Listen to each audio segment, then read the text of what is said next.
My 36 male wife passed away 5 years ago.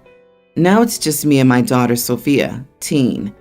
When my wife passed away, her family was great support and helped a lot.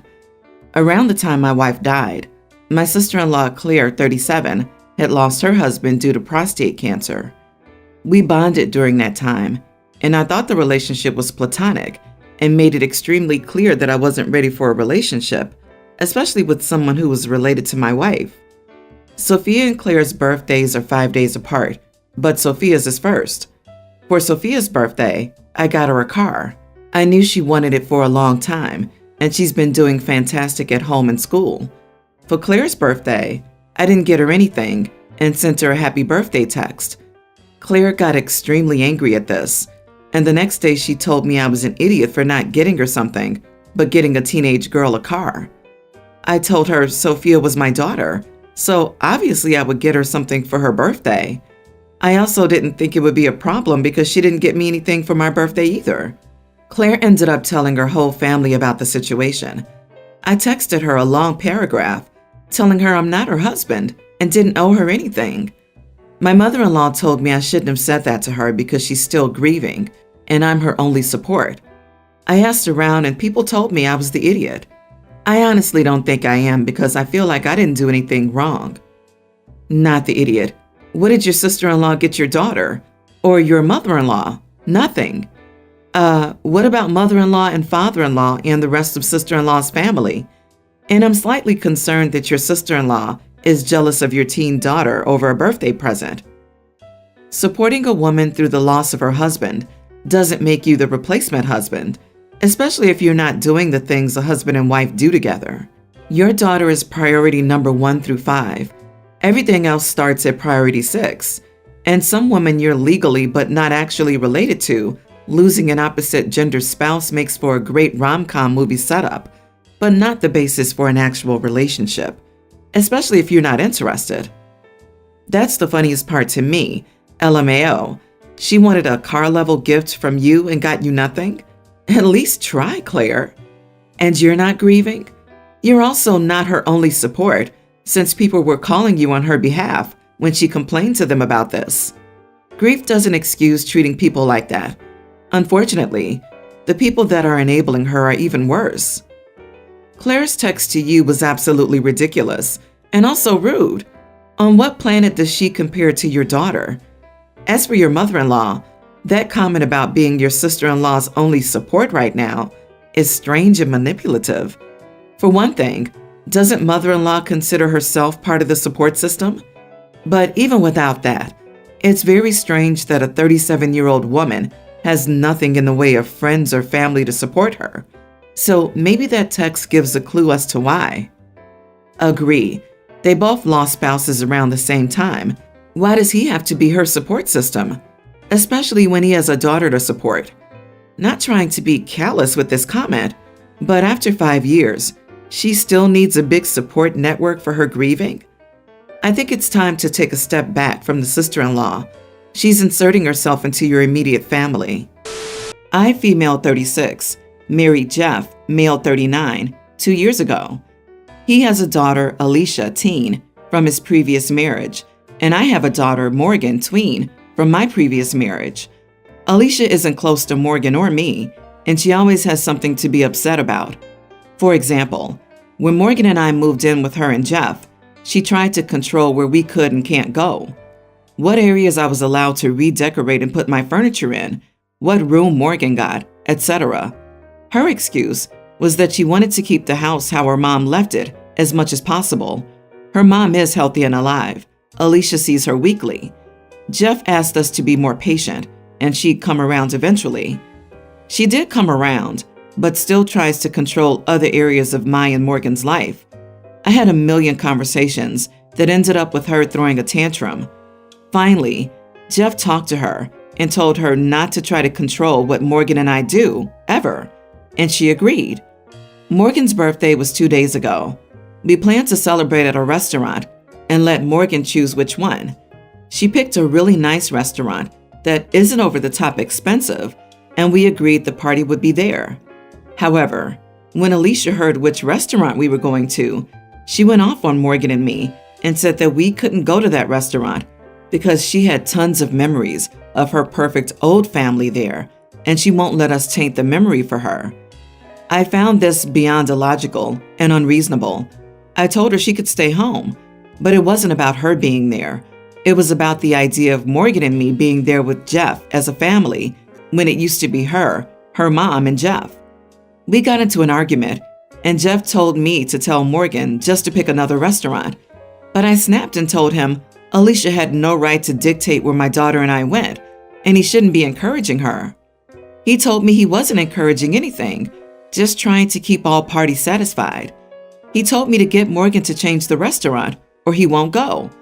That was it for me. I decided I wasn't going to change it just because they wanted me to, and ended up going with Morgan to celebrate with just my mom. Morgan, of course, felt upset her stepdad missed her birthday celebration. When I pointed this out to him, he argued that I gained nothing by insisting on this particular restaurant and upsetting Alicia, who's refusing to speak to any of us, even him, and ruined his relationship with Morgan. I said it was Morgan's choice, but he said I was the adult in this situation and had failed to navigate it. Am I the idiot for still going to the restaurant, although Alicia forbids us from it? I just wanted to make Morgan feel like she had a say and a right to spend her birthday however she wanted. Not the idiot. Tell your husband he needs to be an adult and a parent and not let a teenager run his life. That being said, is Alicia seeing a counselor at all? If not, it sounds like she could really benefit from some professional help. Alicia's on a power trip and trying to exert control over you and Morgan. The idea that she should be able to dictate what restaurant you and Morgan go to on Morgan's birthday is laughable to say the least. Jeff is abdicating his role as a father to placate his daughter. He either lacks the will or the courage to take her in hand. He's the one that ruined his relationship with Morgan. He chose to placate Alicia over celebrating Morgan on Morgan's birthday. He's not a good father. Agree. I'm very concerned about this kid and the parenting happening here. At that age, parents have 1, maybe 2 years left to prepare their kids for the real world. This kid does not appear in any way prepared for real life, and dad is doing them active harm by not responding appropriately. Alicia is very wrong. She's mourning her perfect family. She hasn't seemed to accept that her father's moved on. It sounds like Alicia and dad can both use some family therapy. Everyone's the idiot here. You're right that she doesn't get to dictate your life, but I don't see any empathy or consideration for a child that has had major upheavals in her life, only scorn that she's illogical and unreasonable. This isn't about logic or reason. It's about a child who feels out of control, unloved, and unsafe. There are a lot of conflicts here and no empathy or concern. You and Jeff are adults. Act like it. Okay, this doesn't sound good, but hear me out. My toddler was invited to her preschool classmate's birthday party at an indoor playground. We did arrive 10 minutes late since we got lost trying to find the place, but we happened to arrive at the same time as 2 other families so that it could have looked planned. The birthday boy's mom was irritated because we missed a treasure hunt. Unfortunately, there was no schedule given, so I didn't realize it would be a big deal if we were 10 minutes late, or would have rushed more. We all did make sure our kids wished the birthday boy happy birthday and passed him his presents, but they immediately ran towards the train ride once they were done. It turns out the mom wanted to organize a group photo shoot with the kids, so she was annoyed they ran off. The kids then could do whatever they liked for maybe 10 or 15 minutes before we had to follow the itinerary we didn't realize we had. The kids had 2 group rides, which always came with a photo shoot before each ride. Then they were free to play for another 5 to 10 minutes before going for another photo shoot with the cake. Then the parents had to take photos. Our country still had indoor mask mandates, but we were told it's legal to have masks off for photos, and we were ordered to take off our mask. Then we had the cake cutting and another round of photos before food was served. It hasn't even been 2 hours, and we've had 4 photo taking sessions, taking up almost an hour. My daughter didn't want to eat, and I could see she was losing it, especially since there was a spread of beautifully decorated desserts that weren't offered to anyone at all, so I wouldn't let her touch them. I figured I should just leave before I ruined the party, since we had already had 2 meltdowns in the last 10 minutes. But my daughter leaving triggered her 2 friends asking to leave, which triggered even more kids demanding to leave. So the party ended up getting cut short by 30 minutes. The mom is obviously angry with me, and I agree I did ruin the party, and I knew if my daughter left, there's a chance I'd trigger that snowball effect.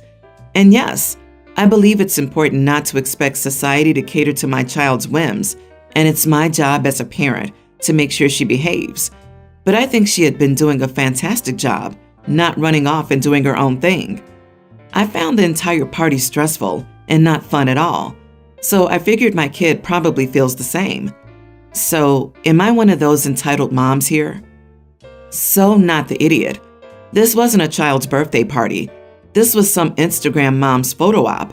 The whole day sounds hideous to me as an adult, so I can't imagine how little kids with the attention span of, well, little kids, would feel about such a staged and choreographed birthday party.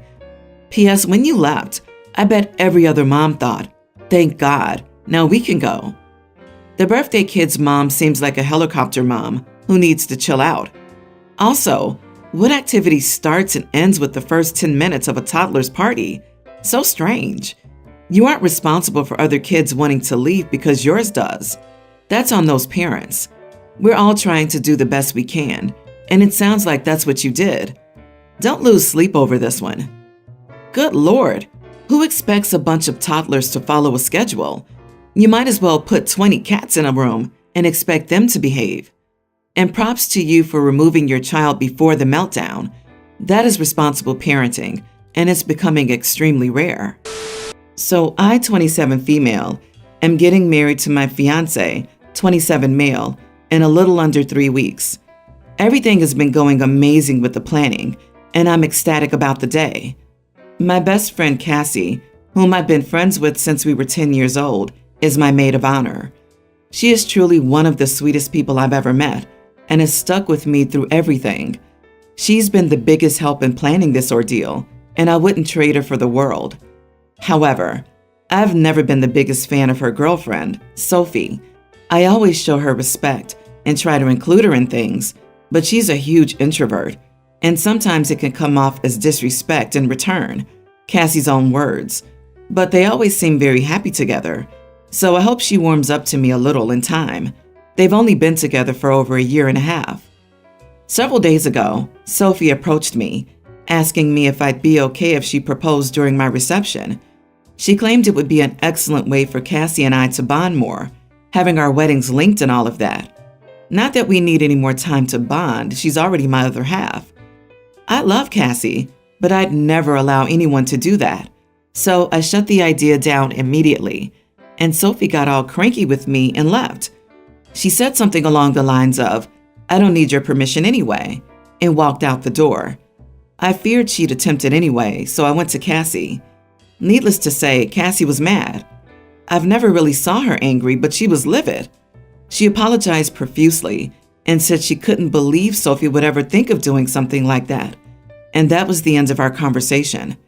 However, 2 days ago, I got another call from Sophie, berating me for spoiling her plan to propose, and was informed that Cassie would be attending the wedding by herself and is currently not speaking to her.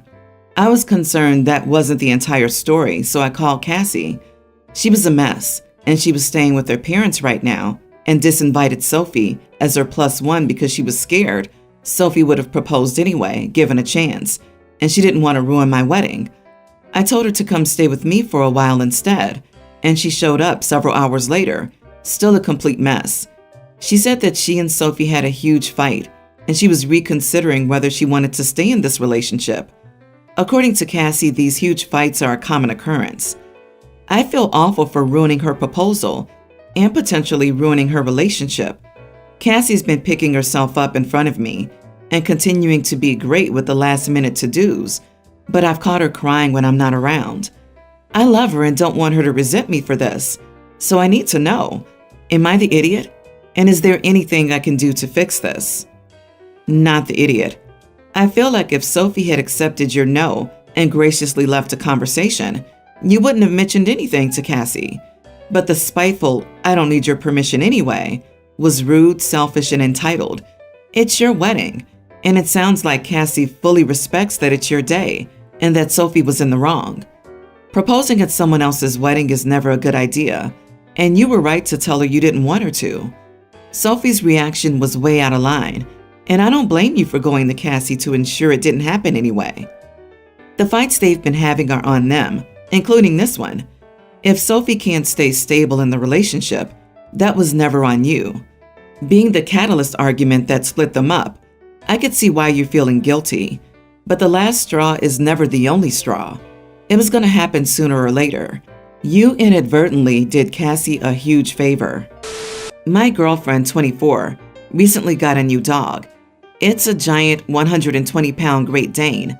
The dog is massive. I, 23 male, admittedly am not an animal, especially a dog person. However, she and I don't live together, so I assumed I'd be able to adjust my feelings about this for her. So the dog pretty much became a child to her. She's always too busy, tired, or whatever to do things because of the dog. She never wants to spend the night at my place anymore because she doesn't want to leave the dog. And when I go over, she's pretty much only occupied with the damn dog. So I went over last night to spend the weekend with her for our anniversary. She didn't want to go out because of the dog. At night, we were getting ready for bed, and I wanted to have some alone time with her, but she didn't want to kick the dog out of the room because apparently it has anxiety and doesn't like being alone when it can hear or smell her nearby. So I gave up on the alone time and just wanted to sleep. While I was getting ready for bed, the dog got in with my girlfriend on my spot. The mutt took up the entire space, and I couldn't lay down. I tried moving it, but it wouldn't budge. Finally, my girlfriend told it to get down, but it refused, and eventually she just gave up. I asked her where I was supposed to sleep, and she said I could sleep on the floor or her couch in her living room. So I went into the living room, sat on the couch, realized how stupid this was, and went home. A few hours later, I got a text asking where I was. I told her home. We got into an argument about me leaving for our anniversary. She accused me of being jealous of a dog. I told her I wasn't jealous, but she gives all her time to an animal. Am I an idiot? Not the idiot. It sounds like both the dog and your girlfriend could benefit from some professional dog training. Telling a dog to get off the bed and ultimately giving up is doing more harm than good in the long run and not addressing the anxiety. I would have gone home too. If I want to sleep on a couch or a floor, I'll crash at a friend's place, not my significant other's. If she won't get her dog out of bed for your anniversary, she really doesn't care about you or your relationship enough. She's breaking up with you, but making you do it. Agree. I love my dog, but he doesn't sleep in my bed. He's a 60-pound golden retriever, and there would be no room for him, myself, and my fiance. A Great Dane is a whole person. Sorry, bro. Looks like Scooby-Doo snatched your girlfriend.